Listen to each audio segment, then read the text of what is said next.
श्री स्वामी समर्थ. स्वामी महाराज तुमच्या सर्व चांगल्या इच्छा पूर्ण करो ही स्वामींच्या चरणी प्रार्थना करते आणि आजच्या या नवीन व्हिडिओला सुरुवात करते. 3.5 मुहूर्तापैकी एक पूर्ण मुहूर्त आणि ज्या दिवशी केलेल्या शुभ कार्याचे फळ कधीही संपत नाही असा मंगलमय दिवस म्हणजेच अक्षय तृतीया. यंदा रविवारी हा सण येत आहे. अक्षय म्हणजे ज्याचा कधीही क्षय होत नाही, जे कधीही संपत नाही. हा दिवस अनेक कारणाने खास आहे. पौराणिक कथांनुसार याच दिवशी त्रेतायुगाची सुरुवात झाली. भगवान परशुरामांचा जन्म आणि माता गंगेचे पृथ्वीवर झालेले आगमन याच तिथीचे. एवढेच नाही तर भगवान श्रीकृष्णाने द्रौपदीला अक्षय पात्र दिले होते आणि सुदामाचे दारिद्र्य दूर करून त्याला अक्षय संपत्ती दिली होती. तो दिवसही हाच होता. अक्षय तृतीया म्हटलं की आपण सोने चांदी खरेदी करतो, कारण ते समृद्धीचे प्रतीक मानले जाते. पण या दिवसाचं खरं महत्त्व दडलंय ते दानात. उन्हाळ्याचे दिवस असल्याने या दिवशी मातीचा घडा, पाणी, छत्री, पंखे किंवा अन्नाचे दान केल्यास अक्षय पुण्य मिळते, अशी आपली संस्कृती सांगते. आपल्याकडे जे आहे त्यातील थोडा हिस्सा गरजूंना देणे हाच या सणाचा खरा आनंद आहे.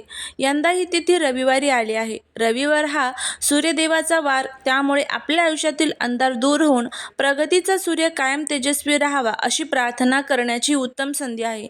नवीन व्यवसाय सुरू करण्यासाठी, नवीन संकल्पनांसाठी मुहूर्त बघण्याची आपल्याला गरज नसते. तर अशा पद्धतीने अक्षय तृतीयेचं आपण जे महत्त्व आहे तर ते बघितलेलं आहे. तर या अक्षय तृतीयेच्या दिवशी एक अतिशय प्रभावी असा आपल्याला हा उपाय करायचा आहे. हा उपाय जर आपण केला तर आपल्या घरात चहूबाजूने पैसा येईल, दारिद्र्य संपेल, घरामध्ये सुख, शांती, समृद्धी नांदेल, अखंड लक्ष्मी प्राप्ती होईल, नकारात्मक शक्ती ज्या आहेत त्या नष्ट होतील, घराची, पतीची, मुलांची भरभरून प्रगती होईल. तर असा हा प्रभावी उपाय कसा करायचा, कोणत्या वेळेत करायचा, याबद्दलची संपूर्ण माहिती आज या व्हिडिओमध्ये मी तुमच्यासोबत शेअर करणार आहे. त्यामुळे व्हिडिओ हा स्किप न करता शेवटपर्यंत पहा. जर तुम्ही या चॅनलवरती नवीन असाल तर चॅनलला सबस्क्राईब करा आणि असेच माहितीपूर्ण नवनवीन व्हिडिओ पाहण्यासाठी बेल आयकॉनलाही प्रेस करा, म्हणजे जेव्हा कधी मी नवीन व्हिडिओ अपलोड करेल त्याचं नोटिफिकेशन सर्वात अगोदर तुम्हाला भेटेल आणि तुम्ही एक पण व्हिडिओ मिस करणार नाही.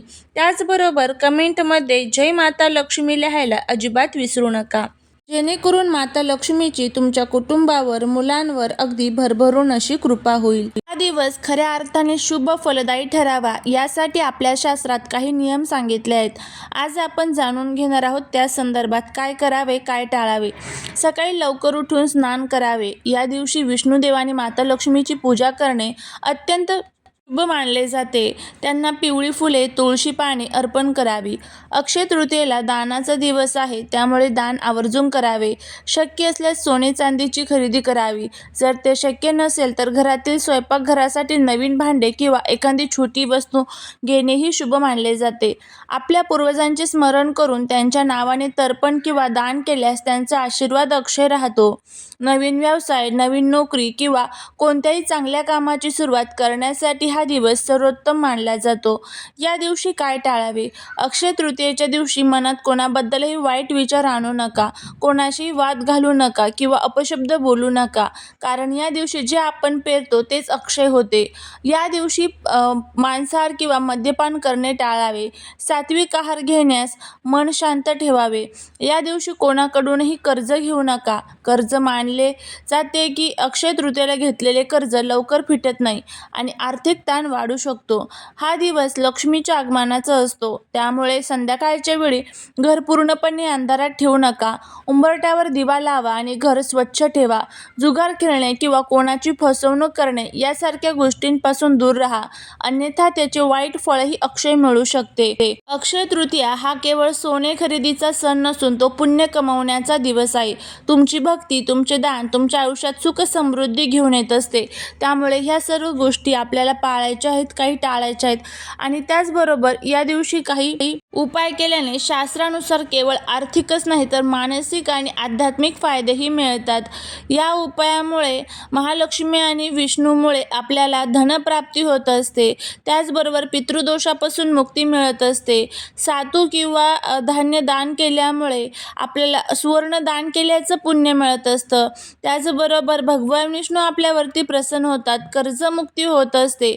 थोडक्यात तर काय, आर्थिक स्थैर्य, पुण्यप्राप्ती, नकारात्मकतेचा शत्रूंचा नाश आणि सौभाग्य वृद्धी होत असते. त्यामुळे हे प्रभावी उपाय या दिवशी करणं खूप गरजेचं असतं. तर तुम्हाला काय उपाय करायचा आहे? 11 लवंग घ्यायच्या आहेत, तुटलेल्या फुटलेल्या नको.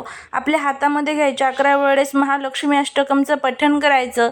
एका लाल कपड्यामध्ये तुम्हाला ह्या लवंगा बांधायच्या आहेत आणि आपल्या घराचा जो उंबरठा असतो, आपली जी चौकट असते दरवाजाची मुख्य, तर त्या मुख्य चौकटीच्या वरती तुम्हाला डाव्या किंवा उजव्या साईडला ह्या लवंगा बांधायच्या आहेत. असा हा प्रभावी उपाय आपल्याला या दिवशी करायचा आहे. या उपायामुळे सर्व वाईट शक्ती, नकारात्मकता जी आहे तर ती नष्ट होते. देवी लक्ष्मीला लवंग ह्या खूप प्रिय असतात आणि त्यामुळे देवी लक्ष्मी आपल्यावरती प्रसन्न होते. त्याचबरोबर या दिवशी काही प्रमुख चुका ज्या आहेत तर त्या आपल्याला टाळायच्या आहेत. आपण सर्वच जण या दिवशी काय खरेदी करायचं आणि काय दान करायचे याचे नियोजन करतो. पण तुम्हाला माहीत आहे का, या दिवशी तुम्ही उपाशी राहिलात तरी चालेल, पण अजिबात खाऊ नका या 3 भाज्या. नाहीतर 99% लोकांना हे माहीत नाही. या चुकीमुळे लक्ष्मी माता घरातून काढता पाय घेते, दारिद्र्य येते. तर चला त्या संदर्भातच माहिती घेऊया. तर बघा, अक्षय तृतीयेचा नियम आहे की या दिवशी तुम्ही जे काही कराल, चांगले किंवा वाईट, आणि जे काही ग्रहण कराल त्याचे फळ हे तुम्हाला अक्षय म्हणजेच कधीही न संपणारे मिळते. या दिवशी सतयुग आणि त्रेतायुगाचा प्रारंभ मानला जातो. शास्त्रानुसार हा दिवस अत्यंत सात्विक असतो. जर आपण या दिवशी तामसिक किंवा नकारात्मक ऊर्जा खेचणारे पदार्थ खाल्ले तर आपल्या शरीरातील आणि घरातील सकारात्मकता नष्ट होते. माता लक्ष्मीला स्वच्छता आणि सात्विकता प्रिय आहे. काही भाज्या शास्त्रात अशुद्ध किंवा तामसिक मानल्या गेल्या आहेत. या दिवशी त्या खाल्ल्याने घरात नकारात्मक लहरी वाढतात, ज्यामुळे लक्ष्मी प्रसन्न होत नाही. तर अशा कोणत्या ज्या भाज्या आहेत ह्या आपल्याला चुकूनही या दिवशी आपल्या घरामध्ये खायच्या नाही आहेत. आता त्या संदर्भात माहिती घेऊया. त्यामध्ये सर्वात पहिलं आहे ते म्हणजे कांदा आणि लसूण. अनेक जणांना वाटेल तर लसूण तर आपण रोज खातो, कांदाही रोज खातो, पण अक्षय तृतीया हा देवांचा आणि पितरांचा दिवस आहे. कांदा आणि लसूण हे तामसिक अन्नात येतात. पुराणानुसार त्यांची उत्पत्ती राहुकेतूच्या रक्तापासून झाली आहे. या दिवशी कांदा लसूण खाल्ल्याने मनात क्रोध आणि शरीरात आळस वाढतो, जो लक्ष्मीला अजिबात आवडत नाही. त्यानंतर पुढची जी भाजी आहे ती म्हणजे वांगी. शास्त्रात काही विशेष तिथींना वांगी खाणे निषिद्ध मानले गेले आहे. अक्षय तृतीयेच्या दिवशी वांगी खाल्ल्याने पुण्याचा क्षय होतो असे मानले जाते. विशेषतः धार्मिक कार्यात वांगी वर्ज्य असतात, कारण ती पचायला जड आणि उष्ण प्रकृतीची असतात, जी या दिवसात शांत आणि सात्विक ऊर्जेशी जुळत नाही. तिसरं आहे ते म्हणजे कोबी किंवा त्याचबरोबर मुळा आणि माठ. उन्हाळ्याच्या या दिवसात आणि विशेषतः अक्षय तृतीयेला अनेक ठिकाणी मुळा किंवा विशिष्ट पालेभाज्या खाणे टाळले जाते. याचे शाश्वत कारण म्हणजे या भाज्या या काळात पचण्यास त्रासदायक ठरू शकतात आणि आध्यात्मिकदृष्ट्या त्या अधम श्रेणीत धरल्या जातात. या दिवशी केवळ सात्विक गोड आणि थंड पदार्थ, आमरस, पुरणपोळी याचे सेवन करावे. अक्षय तृतीया हा भरभराटीचा दिवस आहे, त्यामुळे या दिवशी शक्यतो सात्विक आहार घ्या. जर तुम्हाला उपवास जमला नाही तरी चालेल, पण या 3 गोष्टी ताटातून लांब ठेवा. लक्षात ठेवा, एक छोटीशी चूक तुमच्या वर्षभराच्या भाग्यावर परिणाम करू शकते. त्यामुळे स्वतःही सावध राहा आणि आपल्या मित्रपरिवारालाही हा व्हिडिओ शेअर करून सावध करा. जर तुम्हाला हा व्हिडिओ आवडला असेल तर नक्की चॅनलला लाईक, शेअर, सबस्क्राईब करा आणि तुम्हा सर्वांना अक्षय तृतीया